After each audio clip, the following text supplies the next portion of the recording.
Well, I'm pleased to say that Diana is now on the Valium, so he could join us. Please welcome Daniel Hill.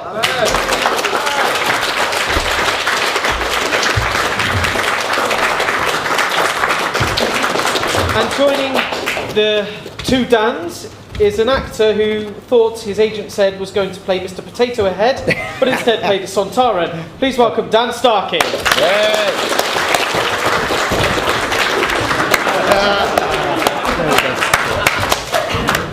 Bit of a mountain there? Yeah. So, Daniel. Yes. Shada wasn't transmitted, and No. you were late.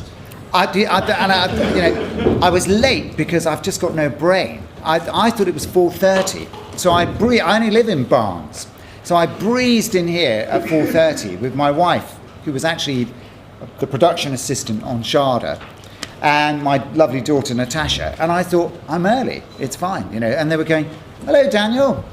Nice to see you. 4 hours late." And I went, "Joke? No." So I apologise. Yeah, but it didn't go out.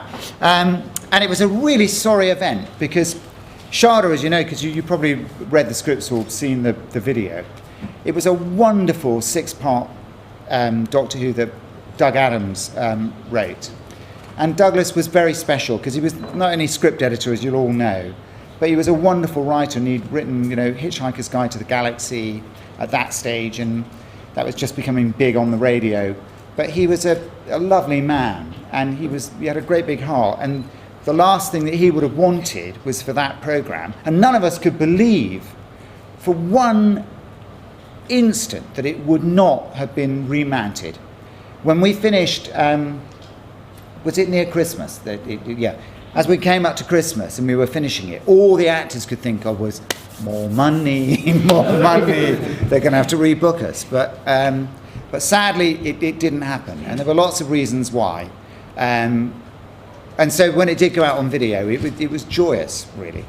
And I met back up with Tom Baker. We were doing Hornet's Nest, this Doctor Who audiobook. And we were having great laughs about Shada. And we were doing lots of Doctor Who acting, overacting. Yeah, but it was good. It was only audio though, so it was all right. But yes, so yeah. Dan. Hello. How did you become a Sontaran? How did you get the gig? Well, luckily they were looking for actors who were between 5 foot and 5'4", and luckily I fit the bill in that sort of specific casting. And I happened to mention to my agent, I think a couple of months before, so can you get me on Doctor Who? It'd be quite fun to do that. And she actually came through. So She came through? Yes, which was... Yeah, no, it's great. Did you know anything of Sontaran history? Well, I was quite a big fan of the program when I was a kid, and so I dug out my VHS of the Time Warrior out of the attic, and so I did a bit of research. And so sometimes have changed a bit, so like in the new series from how they were. So back then, the costume was probably more uncomfortable now. But And Daniel, going back to Shada, your character got into a bit of trouble over a book. Have you ever been in trouble not returning a book to the library? Do you know, I have. I have, it's absolute truth. I borrowed a book from the Central Library in Bristol, the one on College Green, and it was a rather old book. It was a Decker, Thomas Decker, Ford and Rowley. They wrote lots of stuff together like they did in those sort of Elizabethan Jacobean times, and I got a couple of speeches from it.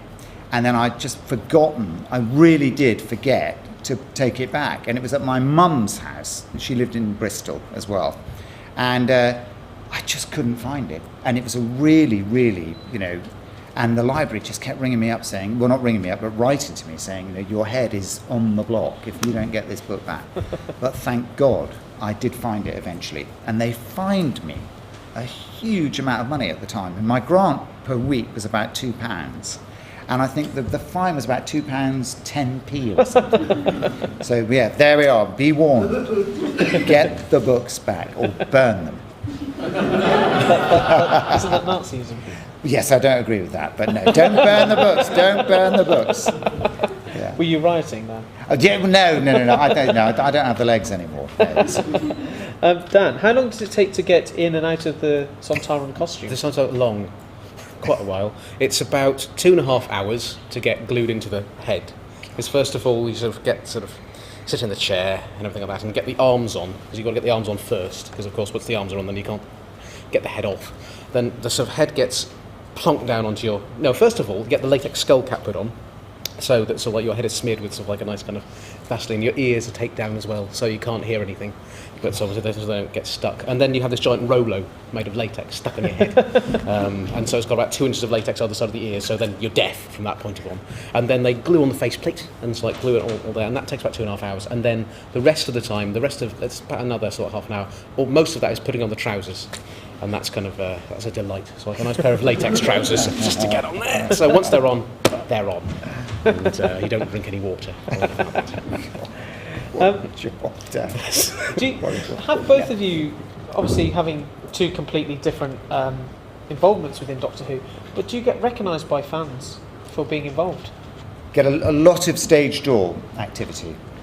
So if people hear that you're, either in a play that's touring or if you're, filming somewhere, then people tend to turn up. And it's actually rather lovely because, Shada for me, Dan is a new journeyman with Doctor Who, but Shada for me was wonderful because I met my wife on it, but I was 22.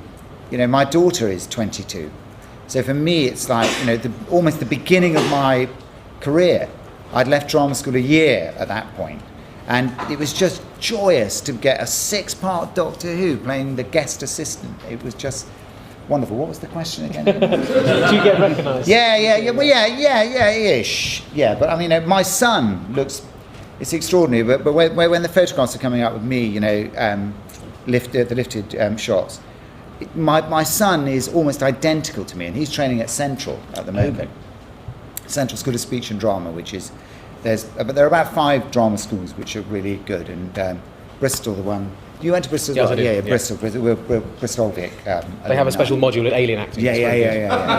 and then Central is Central, RADA, Bristol, Lambda, Guildhall. They're really the best schools. So yeah. Maybe he'll get recognised instead, and they'll think he really is an alien. Back in 2003, around about that time, the BBC did a audio and animation version. Yes. Were you ever approached to be in that? Do you know, it's interesting because I was actually opposite Television Centre in a place which is no longer there, was called Centre House. They used to do quite a lot of casting there as well, and I'd been asked if I'd be interested in doing another television series at the BBC. And I was talking to the producer, and somebody came up to me, and there was a little group on another table, and they were pointing to me, and I thought, rather rude, but I thought, maybe there's another job here. But so then they came over and they said, are you Daniel Hill? And I said, yes. And they said, you were in Shada? And I said, well, yes, I was. Yeah. And they went, we're going to redo it.